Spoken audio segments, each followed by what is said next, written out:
للمتقين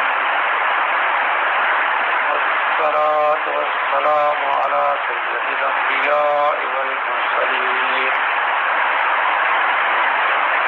اللهم صل على محمد وعلى آل محمد ما تحب وترضى أعوذ بالله من الشيطان الرجيم بسم الله الرحمن الرحيم عن أبي هريرة رضي الله تعالى عنه قال جاء رجل إلى رسول الله صلى الله عليه وسلم قال من أحب الناس بحسن صحابتي قال أمك قال ثم من قال ثم أمك قال ثم من قال ثم أمك قال ثم من قال ثم أبوك وفي حديث قتيبة من أحب بحسن صحابتي ولم يذكر الناس کتاب البر والصلة والعدل رمضان المبارک سے پہلے ہم مسلم شریف جو ہے یہ پڑھتے تھے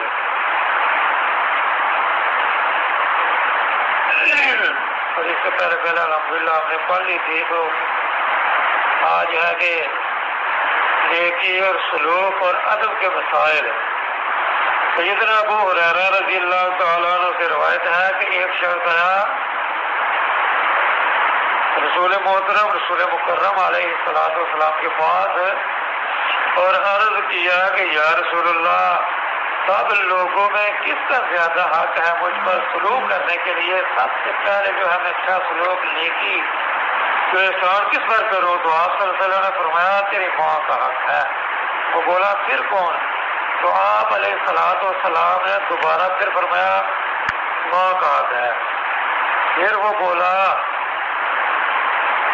یہ تیسری مرتبہ بھی جب اس نے سوال کیا کہ پھر کون ہے تو آپ علیہ السلام نے ارشاد فرمایا کہ تیری ماں، یعنی تیری ماں کا حق ہے. تیسری مرتبہ بھی فرمایا. پھر بولا پھر کون؟ تو فرمایا تیرے باپ کا حق ہے. تو آپ صلی اللہ علیہ وسلم نے ماں کو مقدم کیا، ماں کو پہلے رکھا اس لیے کہ ماں بچے کے ساتھ بہت محنت کرتی ہے.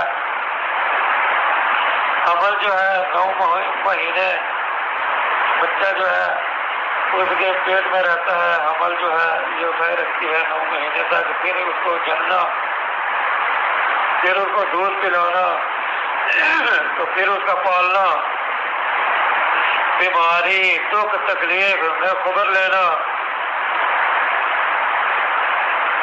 عرب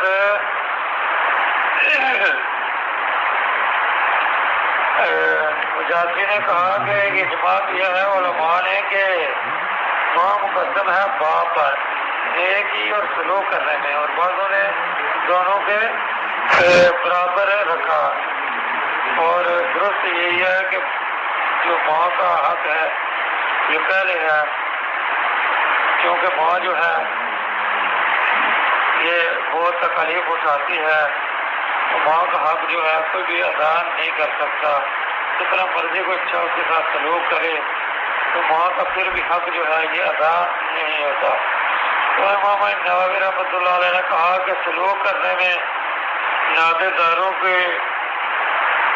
داروں کی ترغیب یہ ہے کہ پہلے ماں کا حق ہے، پھر باپ ہے، پھر اولاد، پھر دادا، نانا، دادی، نانی، پھر بھائی بہن، اور پھر اور جیسے چچا، پھوپھی، ماموں، خالہ، اور پھر جو نزدیک کے رشتے دار ہیں، پھر دور کے، اور حقیقی مقدم ہے اللہی اور احیافی، پھر وہ ناطے والا جو محرم نہیں، جیسے چچا کا بیٹا، جیسے بیٹی، چچا کی بیٹی ہے، ماموں کی اولاد ہے، پھر جو نکاحی رشتے والے، پھر غلام، پھر ہمسائے. تو بہرحال سب سے اس حدیث میں سب سے پہلے حق جو ہے یہ ماں کا ہی ہے. سیدنا ابو ہریرہ رضی اللہ تعالیٰ عنہ سے روایت ہے کہ رسول اللہ صلی اللہ علیہ وسلم سے ایک شخص نے پوچھا کون زیادہ حقدار ہے نیک سلوک کرنے کا؟ تو آپ صلی اللہ علیہ وسلم نے فرمایا ماں، پھر ماں، پھر ماں، پھر باپ، پھر جو قریب ہو، پھر جو اس کے قریب ہو۔ سیدنا ابو ہریرہ رضی اللہ تعالیٰ عنہ جو بھی کیا آگے حدیث ہے اسی طرح ہی ہے، اس میں اتنا زیادہ ہے کہ وہ شخص بولا اچھا آپ کے باپ کی قسم آپ کو اوپر پہنچے گی۔ امام نبی نے کہا کہ باپ کی قسم سے قسم کھانا مقصود نہیں ہے، بلکہ یہ ایک کلمہ ہے جو عادتاً زبان پر جاری ہو جاتا ہے، بعض محاورے کے طور پر بولتے ہیں، بعض زبان پر جو ہے ویسے ہی جو ہے یہ یعنی کہ زبان پر کوئی ایسا لفظ چڑھ جاتا ہے، اس نے ایسے کہہ دیا کہ تیرے باپ کی قسم۔ عبداللہ بن عمر رضی اللہ تعالیٰ عنہ سے روایت ہے کہ ایک شخص آیا رسول اللہ صلی اللہ علیہ وسلم کے پاس ہے اور اجازت چاہیے آپ صلی اللہ علیہ وسلم سے جہاد پر جانے کی، تو آپ صلی اللہ علیہ وسلم نے فرمایا تیرے ماں باپ زندہ ہیں؟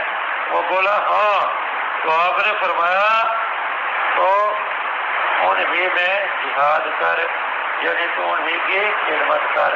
تو آپ صلی اللہ علیہ وسلم نے فرمایا تو انہیں میں جہاد کر، یعنی ان کی خدمت کر۔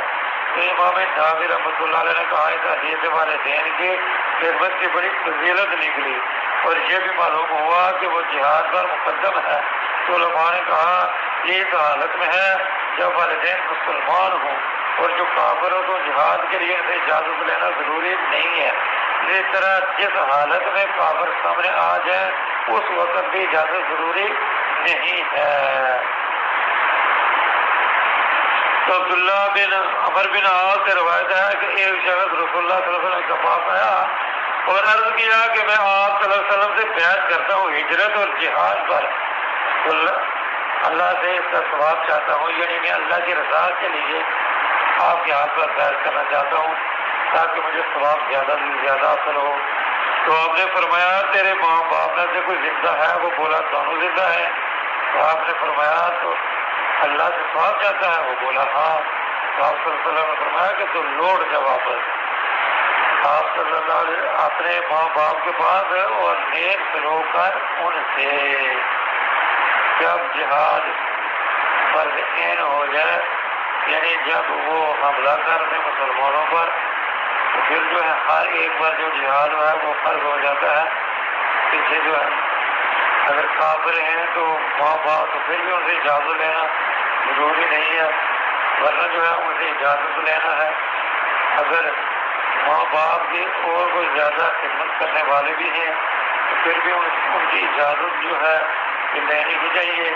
اور جتنی بات جو ہے ہم نے سنی سمجھ آ گئی، اللہ تبارک و تعالیٰ میرا بیان کرنا آپ کا سننا اللہ تعالیٰ اپنی برکات میں قبول و منظور فرمائے۔ سبحان ربک رب العزت عما یصفون و سلام علی المرسلین والحمد للہ رب العالمین۔